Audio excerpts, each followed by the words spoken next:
All right, I want to talk a little bit about Iran and the continuing attempts to try and manufacture a war there. As you're already aware, the European Union said it was going to be 6 months before they could stop importing Iranian oil. The news story now is that they're going to honor all of their existing contracts with Iran, but they are not going to issue any new contracts with Iran. So basically they're looking in the next 6 months to find somebody else who can meet their oil needs, which there aren't really very many places they can go to unless the United States decides that they're going to prop up Europe's oil needs with America's oil. What do you think that's going to do to your prices at the gas pump? Are you ready for $10 a gallon gas so that Israel can move us one step closer to war with Iran, which would mean one step closer to war with Russia and China? I'm not. What the European Union did do is ban all trading with Iran in gold and silver, which is more symbolic than practical, and they did freeze some assets, which is fancy government speak for we're going to steal the money that you deposited in our economy. That's what freezing assets means. You were stupid enough to leave your money in our country, we're going to grab it. What this will probably do is result in Iran starting to pull the rest of their money back into their own country, like Venezuela's been doing. Now, we talked about last week about U.S. General Dempsey, the chairman of the Joint Chiefs of Staff. He was over in Israel talking with his counterpart. And the only pronouncement to actually come out of that for public consumption is Israel will give President Obama a 12-hour notice that they're going to attack Iran. In other words, they're going to ring him up in the morning and say the bombs start falling tonight.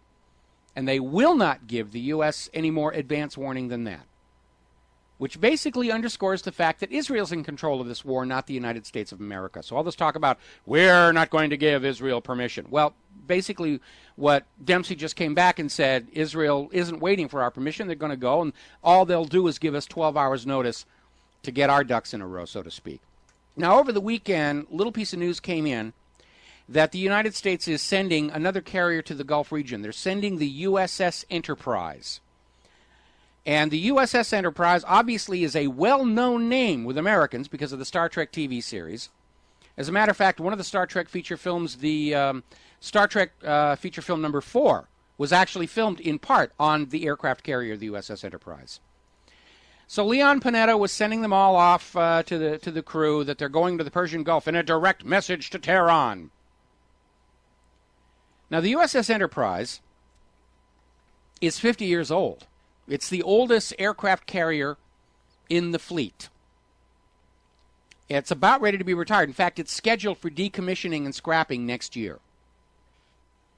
Let's see, here's where it gets really interesting. The Enterprise, one of the earliest nuclear carriers built, doesn't have the one or two really big reactors that are specifically built for large ships like a carrier.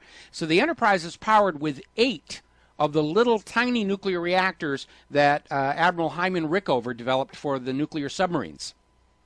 And they are very nasty and very dirty, and both the United States and the Soviet Union have a heck of a disposal problem finding out what to do with these reactor cores that are absolutely lethal to be around. So there's a problem there. It can actually cost more to dispose of those 8 reactors and all the associated machinery as radioactive waste than the scrap metal of the old hull is actually worth. So, here we go. With the derailment or delay of the oil embargo to force Iran into a confrontation over the Strait of Hormuz, the U.S. and Israel are looking for another way to get this war going. It's a lovely war, and they want it, and the fact that nobody else does is completely irrelevant. And right now, the U.S. and Israel are looking to find a way to make it look like Iran has started the hostilities, because as long as it's a U.S. overt act or an Israeli overt act, Russia and China have already committed to come into the war on the side of Iran. So in order to prevent that from happening, if the U.S. and Israel can do something that makes it look like Iran has started the war, then Russia and China may stay out. Now, the governments of those countries are not going to be fooled by anything, but the general population, which doesn't want to go to war over Iran any more than you and I do, they may put enough pressure on their respective governments where the government's going to say, well, you guys shot first. We can't come in and help you on that. And so I'm expecting a false flag. And the Enterprise makes a wonderful target. Could be any ship. Could even be the Super Bowl. But the Enterprise, it's a clunker. It's an old clunker. Now, I want to set your Wayback Machine to Pearl Harbor. December 7th, 1941, and the harbor was filled with a bunch of really old, used-up ships. The Arizona was still considered combat-worthy, but was about to be basically converted for training purposes. Her sister ship, the Utah, had already gone through the conversion, was being used to train gunnery crews. That basically is it.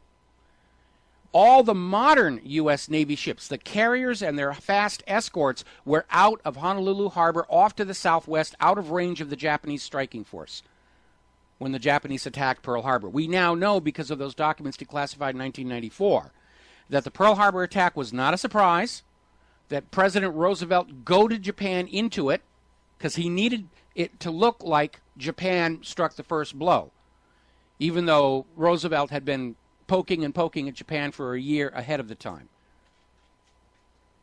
So now we have the situation. We have the USS Enterprise, the oldest carrier in the fleet. The Navy is looking at a huge expense to decommission her and scrap her and deal with those 8 reactors. Look at how much money the U.S. Navy could save if the Enterprise were to sink in the Persian Gulf and the radioactive mess is somebody else's problem to live with. So what I'm seeing that we need to keep an eye out for, and I wrote this over the weekend, a lot of people picked up and went all over the place with it. We know Israel has these Dolphin submarines that Germany was forced to give her.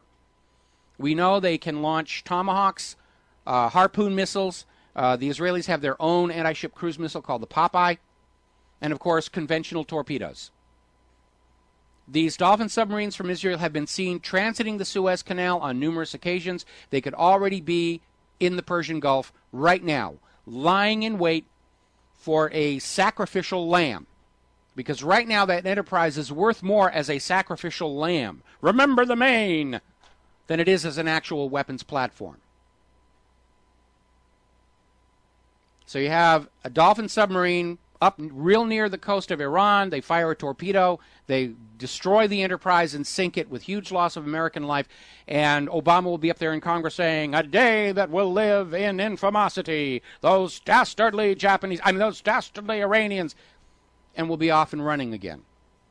It's like the USS Maine in Havana Harbor. It actually blew up from a coal bunker fire. And the president and the press said, "Oh, no, Spain attacked it. We've got to go to war against Spain." They've done it before. They'll do it again. The only thing that will stop them is if we make them doubt that they will be believed this time. And that's what we're trying to do. We'll be back after news and commercials. Here is your host, Michael Rivero. And aloha, America. Welcome back to the show. We're talking about wars, and I emphasize the plural because the United States has invaded, some 10 countries on 2 different continents. Technically, under U.S. military doctrine, it's already a world war. At the moment, it's kind of low intensity unless you happen to actually be on the ground in front of those American guns. Then I guess it's pretty exciting. The concern here, obviously, is that an invasion of Iran is going to bring about a direct conflict between the United States of America, the new Russian republics, and China.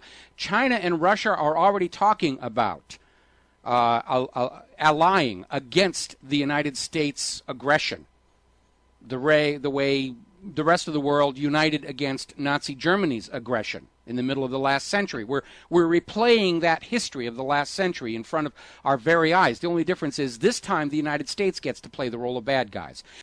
So we're now seeing a report from Yemen, and it's backed up by what appears to be some videotape, that American troops are pre-positioned in Yemen. Now, we already know there are 12,000 troops that were in Malta that are on their way to Libya because the Libyan people basically broke into the headquarters of the Libyan transitional government, the one that was supposed to convince the Libyan people that life is so much better under a private central bank owned by private bankers who loan you the public currency as opposed to having a value-based state currency like the gold dinar. And apparently the Libyan people, for some silly reason, they're not buying that. So they broke into the headquarters of the Libyan transitional government, and Obama's saying, "You can't do that. Once we conquer you, you, by golly, stay conquered." So he's sending another 12,000 of your kids into there. And the problem with all of this is those kids out on the front lines, they're not idiots. In fact, they put the smartest ones out on the front lines because they figure they're less likely to wind up dead and, they'll keep the dullards protected. In a way, we're kind of devolving our society by killing off our best minds on those front lines. But they're smart kids out there. And even though they're isolated and even though they're not allowed to read websites like whatreallyhappened.com, even though basically all they know of the world is what is force-fed to them through CNN and military radio and controlled media, they're smart enough to figure out for themselves they're on the wrong side. They're the bad guys. They're not defending America from aggression. They're not bringing democracy. They're invading other people's countries and enslaving them to a private central bank. And they know it, and I get a lot of emails and from people who've just gotten home from the war zones, and they're saying it was nothing at all like the recruiters told me it was going to be. And they find the website, and they listen to the radio show, and they come up and they say, you're absolutely right, what's going on? And they're smart enough to figure that out. And as a result, we've got this problem with military suicides and alcohol abuse epidemic, drug abuse epidemic, same thing that we saw in Vietnam. And it didn't help that the CIA was wholesaling the opium into the troops there and then bringing the rest of it back to the United States. Those kids understand they're the bad people. They understand that war is not glorious, it's not good. And as you probably heard on the news break, this Marine who led his unit into these homes in Iraq some years back and killed 24 civilians, including kids.